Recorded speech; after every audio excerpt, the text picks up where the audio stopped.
Hello sixth graders, welcome to the Mart's first lesson, video lesson. Okay, open your books please. Page 48, Unit 4B, A Story of Suspense. Let's zoom in a little.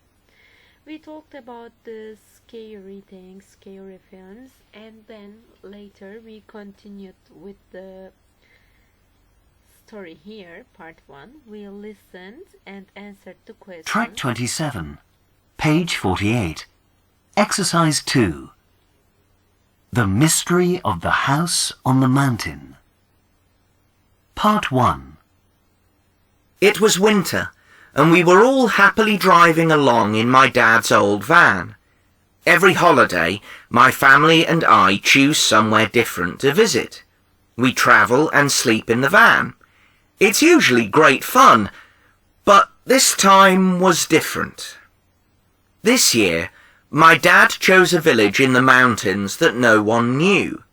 He wanted to find an ancient castle.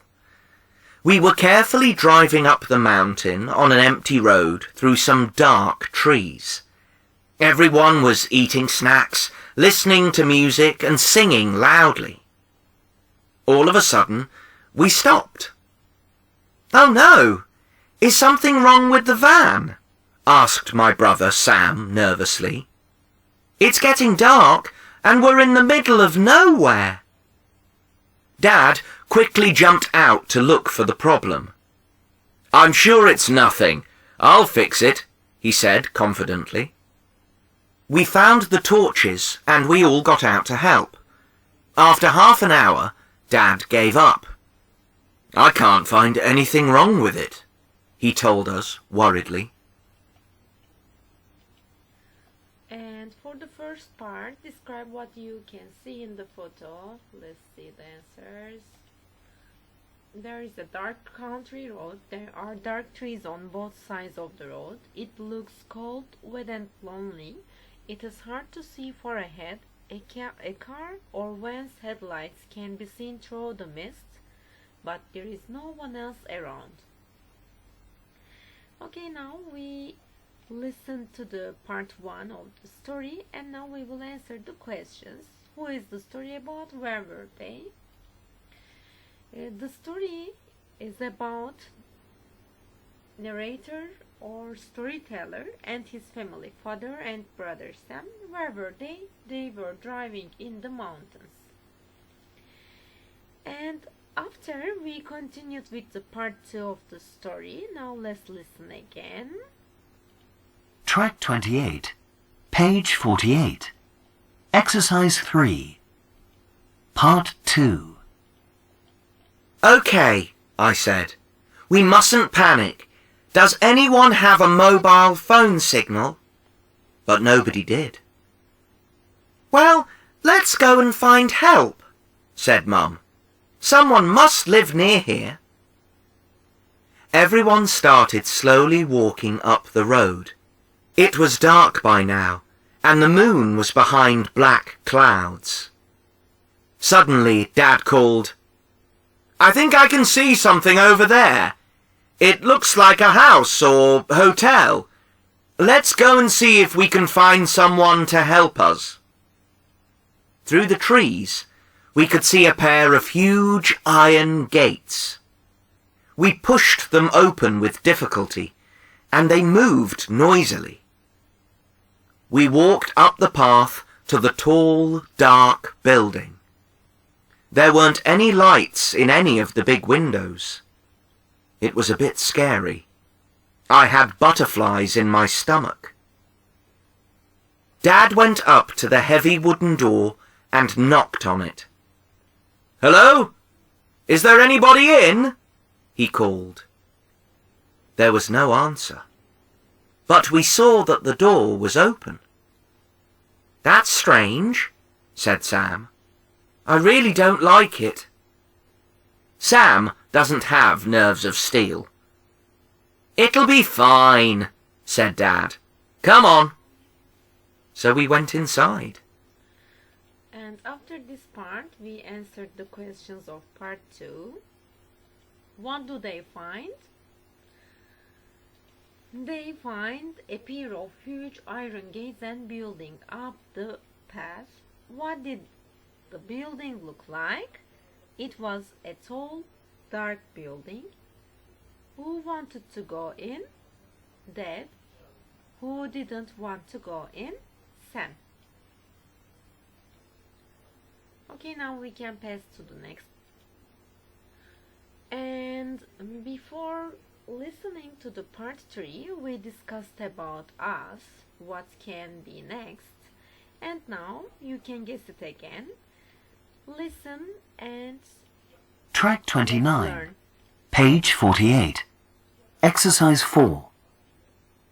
Part 3. We walked into an enormous room. We switched on our torches. There was a long table in the middle with chairs on both sides.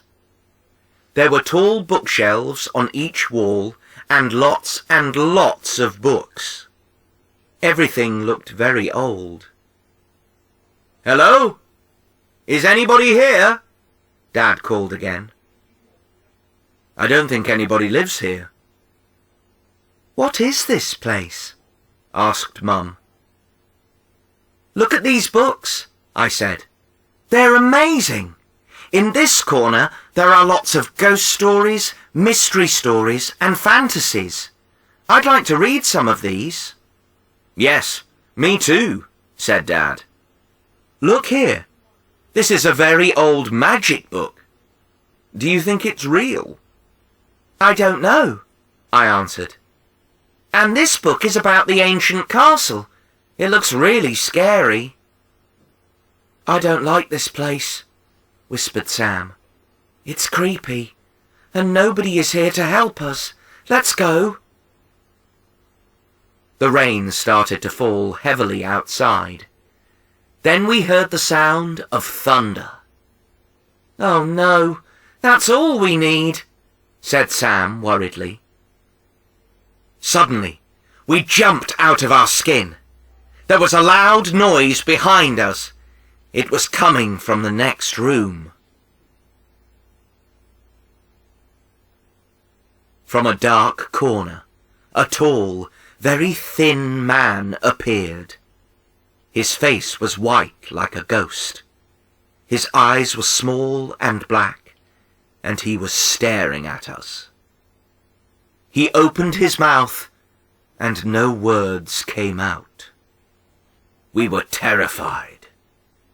He started to speak again, slowly. "If you're borrowing these books, you need to have a library card." Yes, we listened to this mystery story. And now we continued with the vocabulary part, descriptive adjectives and adverbs. And complete the example sentence from the text. An adverb describes a verb, and don't forget an adjective describes a noun. It was winter, and we were all happily driving along in my dad's old van. Old adjective here, and happily is adverb, as you see. Now we continue with the part 5b. Here we will read the information and complete the examples from the text. As I said, adjective describes a noun and adverb describes a verb. Okay, where can we use adjective? An adjective usually goes before the noun or after the noun plus be. For example, there weren't any lights in any of the big windows. It was a bit scary. And we continue with an adverb. An adverb usually goes at the end of the sentence or a clause. For example, everyone was eating snacks, listening to music and singing loudly. Also, we can use adverb before the verb, especially if the sentence is long. For example, we were carefully driving up the mountain on an empty road through some dark trees.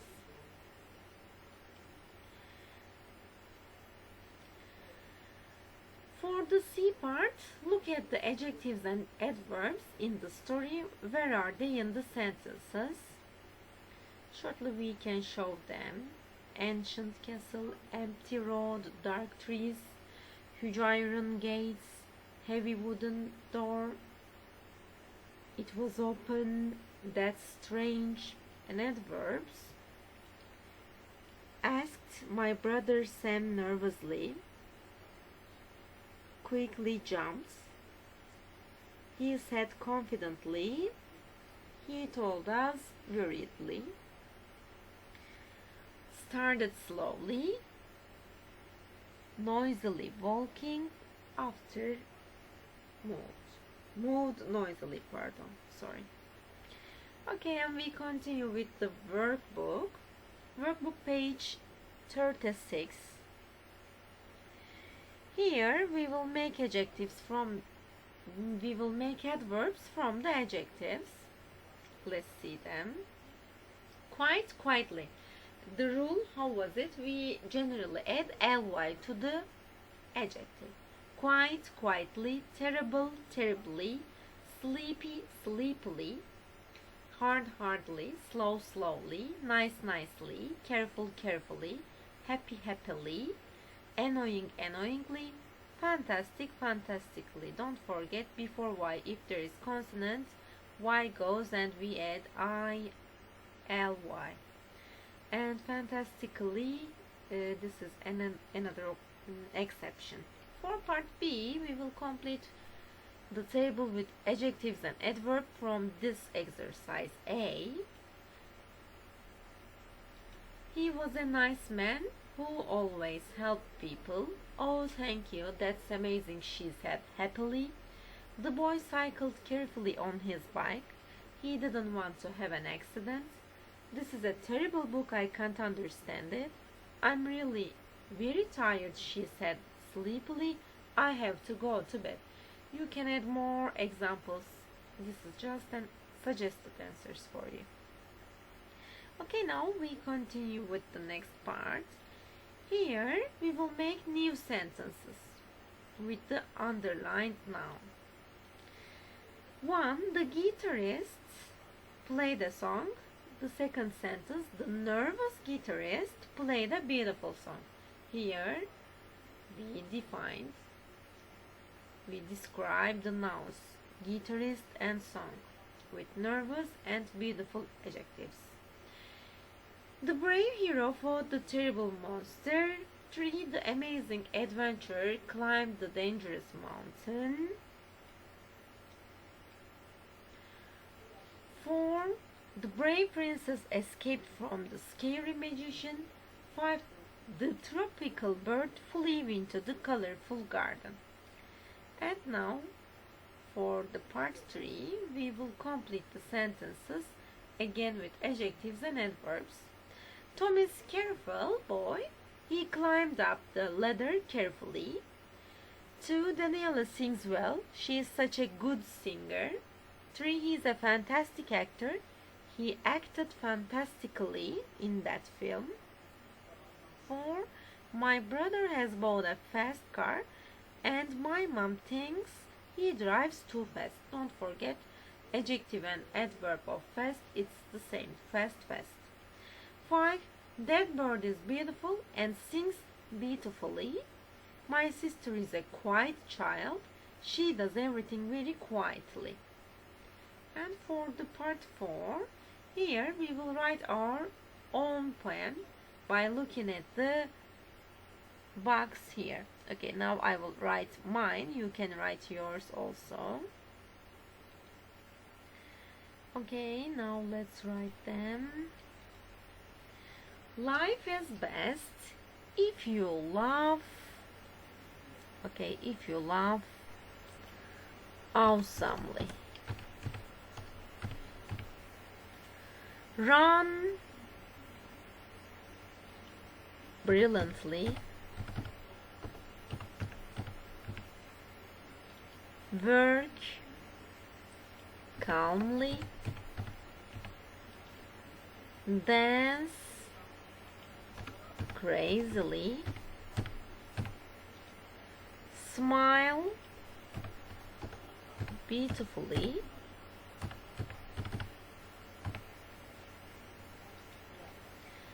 Explore amazingly.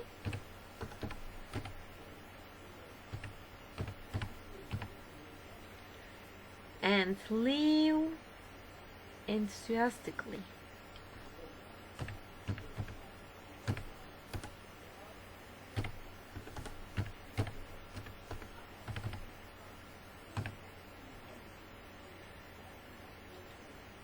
Yes, this is my poem. You can change it. You can change yourself, okay? Alright, now let's continue with the next part.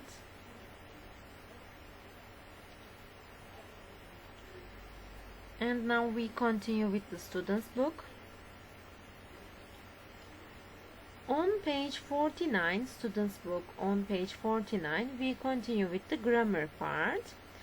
For the grammar part, the subject is indefinite pronouns, and for part 6a, we complete these sentences from the story with the indefinite pronouns.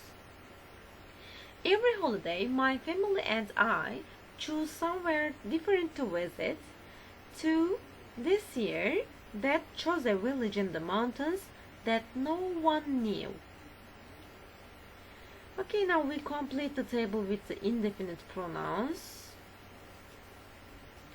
Everyone, everybody, someone, somebody, anyone, anybody, no one, nobody. For the place, everywhere, somewhere, anywhere, nowhere. For the thing, everything, something, anything, and nothing. And for part C, we use indefinite pronouns when we talk about an unknown thing, person, or place. We use any in negative sentences and questions. This is important part. And now look, we use verbs in singular with indefinite pronouns. Don't forget, whatever we say, we use it like he, she, or it. Everyone was eating snacks. Now we will complete the blanks like the example. Everyone was driving up the mountain. We will write here the definite pronouns. My mom, my dad, Sam and I were driving up the mountains. Someone was trying to fix the van. Dad was trying to fix the van. In the story, it was the dad who did this, who was trying to fix the van. 3. They took something to help them see in the dark. They took torches to help them see in the dark. 4. They walked up the path to somewhere. They walked up the path to the tall dark building. 5. They didn't see anything in the big windows. They didn't see any lights in the windows. 6. They realized that something wasn't locked. They realized that the door wasn't locked. Okay, and now after this we continue with the workbook page 37, exercise 5 and 6. Here we will complete again with the indefinite pronouns. Look, there is something in the box. What is it? I haven't seen anyone in the park today. It's too cold for people to go out. 3. I can't find my mobile anywhere. 4. Hey, what are you doing in my room? Nothing, I'm leaving. The doorbell rang, but there was no one there. 6. Who have you invited to the party? Everyone we know, and they are all coming. And now in this exercise we complete the blanks with these words from the box. Foo Fighters. In World War II, in 1942, a British pilot was flying his fighter plane. He reported that out of nowhere, something really strange appeared. he saw two bright lights and they were traveling very quickly towards him. He tried to speak to this UFO on his plane radio, but he couldn't make contact with anyone. The pilot waited for an attack, but nothing happened. The lights followed him for over an hour, then they disappeared. A few months later, everyone on a Polish warship reported seeing 150 silver discs flying in the sky. During World War II, many pilots and sailors saw these strange lights and silver discs everywhere. These UFOs were called Foo Fighters. Foo is a slang for UFO, but newspapers weren't allowed to say anything about them. No one has ever had a good explanation for them.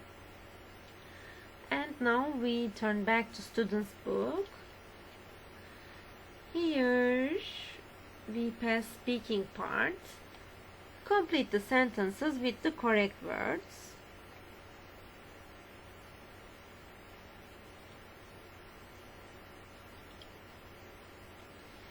The family was traveling in the old van. They wanted to find an ancient castle. They were eating, listening to music and singing in the van. Then the van stopped suddenly. They tried to fix it, but it was impossible. They decided to walk. They took torches because it was dark. They saw a building in the distance.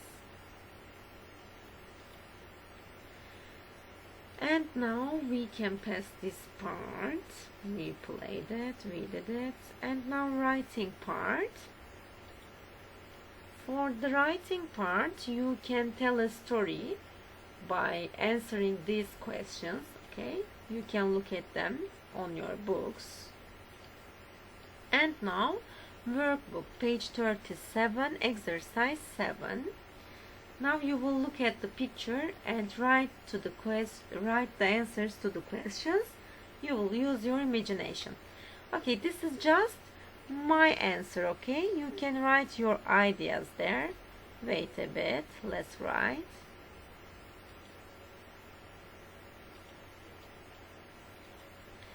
The first question: who were the people in the picture?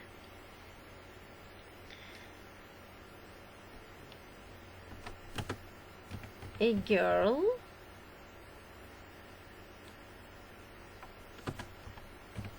whose name was Sue, and a boy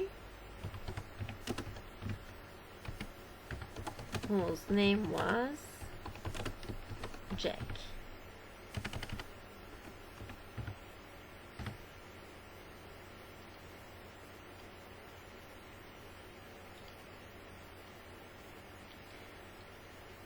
Okay, and question 2. Where were they? They were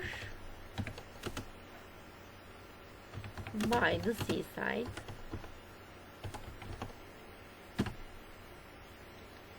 What were they doing and why?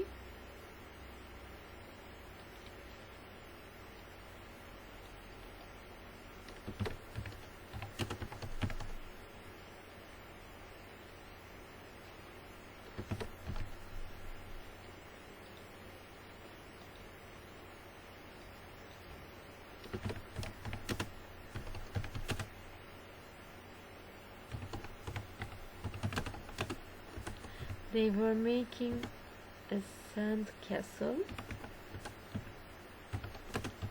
because they were playing.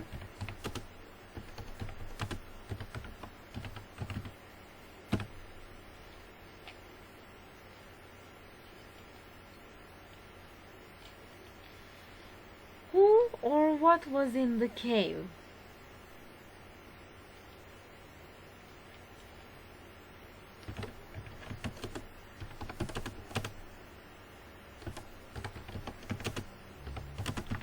There was a spider in the cave.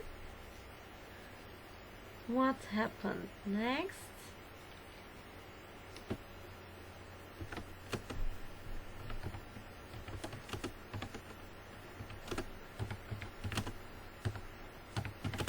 A noise came out of the cave.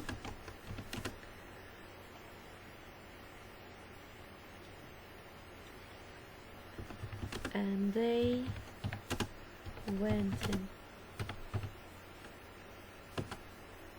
Next, they heard a cry. Yes, this is my imagination.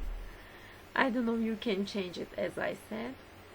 Okay, now I clear this. And for